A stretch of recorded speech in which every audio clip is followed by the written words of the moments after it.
Hi guys, and welcome back to this channel, and in today's video I will be giving you the 5 tips on how to ace your first technical interview as a UI UX designer.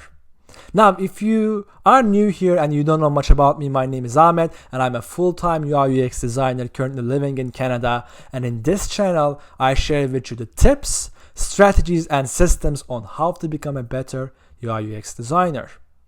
Now, I basically came up with these tips when I was looking for my first full-time job roughly 1 year ago, and please stick around till the end of the video because the last tip is a secret one and I believe it will really increase your conversion rate.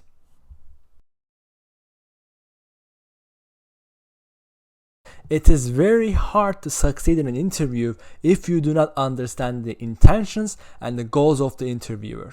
Now, I can hear you saying, Ahmet, this is a technical interview. They are looking for my design chop skills. And you are right, but that is not specific enough. Are they looking for your high fidelity design skills or mid fidelity or low fidelity? All of these you have to establish beforehand so you can go back to your portfolio and create stories that you can then tell when they ask you these questions. Now, to actually get the expectation so that you can accomplish this clarification process, what you have to do is you have to ask in an email to the interviewer 3 questions before the interview, hopefully 48 hours before the interview. The first question is you want to ask what is the timeline. This is very important because you want to know how long an interview lasts. And I actually did not do this on one of my interviews and I tanked. I was interviewing with a startup and I was sent on a video call basically for like 30 minutes and I had only just prepared for the product but not all the advanced because I was thinking it's 30 minutes. Then I learned that the HR of the company had made a mistake and the interview lasted 2 hours, where we got deep in how to use AR technology on their mobile app, and I bombed because I didn't prepare, because I didn't clear the expectations. If I would just have sent an email by saying what is the timeline, that maybe I could have actually gotten to the next phase of the interview process. Now, the second question I want you to ask is, what are we actually going to talk about in terms of the projects? Are we going to talk about your portfolio, or are we going to talk about the company's products, or are we going to talk about both? And this is important because so you can prepare beforehand. If it's mostly about your portfolio, that's where your focus will be. But if it is also company's product, you will have to do some extra work. And the third question you have to ask to the interviewer is basically what is their role of the company and what they do. Now, you do not need to ask this per se. You can go through LinkedIn and try to find this, but if it's not specific enough, you really want to learn more about this person who is interviewing you.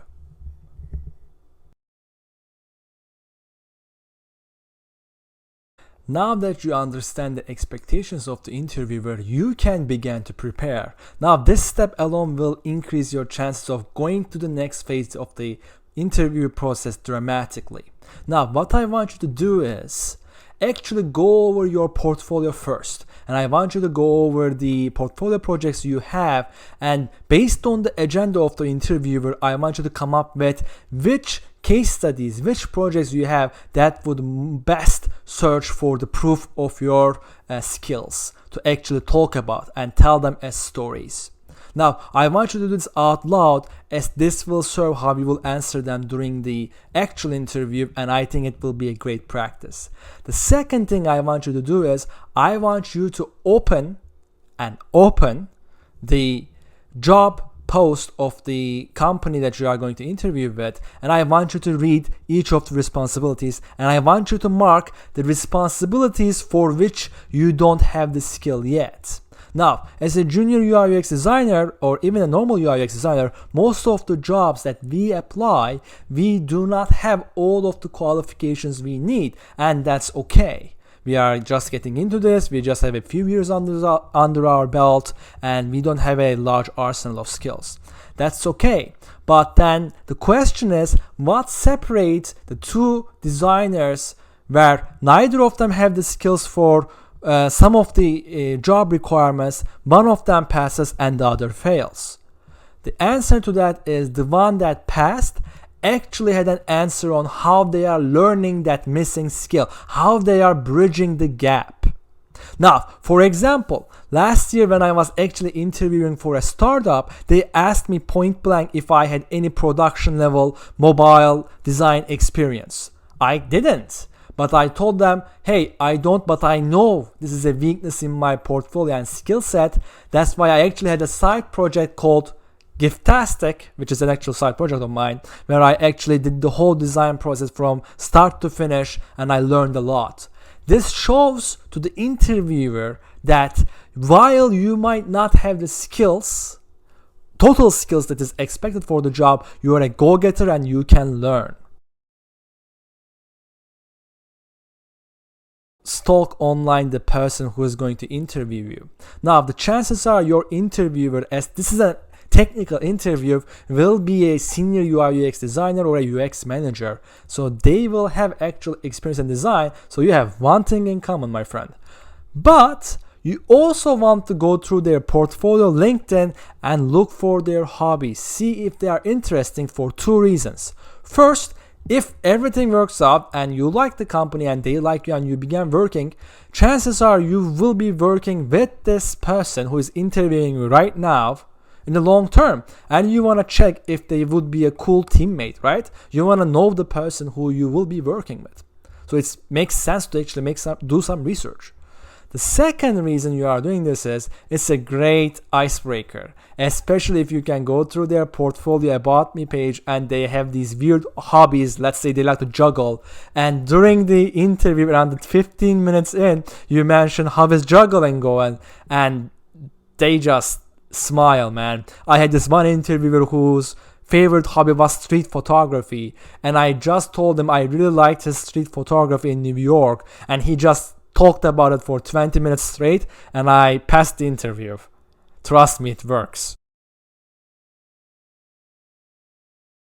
Now, the goal of the technical interview is to assess your design skills and also to see how you communicate about your ideas relating to design. So that's why one of the two most common questions that an interviewer is likely to ask is, first, what is your design process like? Can you describe it? So that they get to see how you think when it comes to designing products. The second is, what is an app that you really like the user experience, and how would you actually improve it? Now, this question serves two purposes. It shows the interviewer first what you like as design, what is your taste like, so they want to see if you are a fit. The second thing is that they want to see how you actually think to improve the products you love, if your attention of detail is high. Now, in the descriptions of this video, I will link to an article that will actually go through the common questions and how to answer them. But if you are actually curious and want me to do a video on the most common questions that you receive on a technical interview, please comment below and I will do so. Now, this last tip is the secret one. I basically came up with this strategy last year when I was on the job hunt. What I did is I actually created a slide deck that consists of 5 to 10 screens, which goes over the particular design mistakes or suggestions that I had for the company that I was interviewing for. What this did for me is that they saw me as a go-getter and somebody who over-delivers, and it also answered perfectly when they asked the question, which they 90% of the time ask, what do you think of our product? And then I just segue into this and they were usually amazed. And if you do this, if you spend an hour to create a 5 to 10 screen slide deck where you have used the company's product beforehand, it will work wonders for you.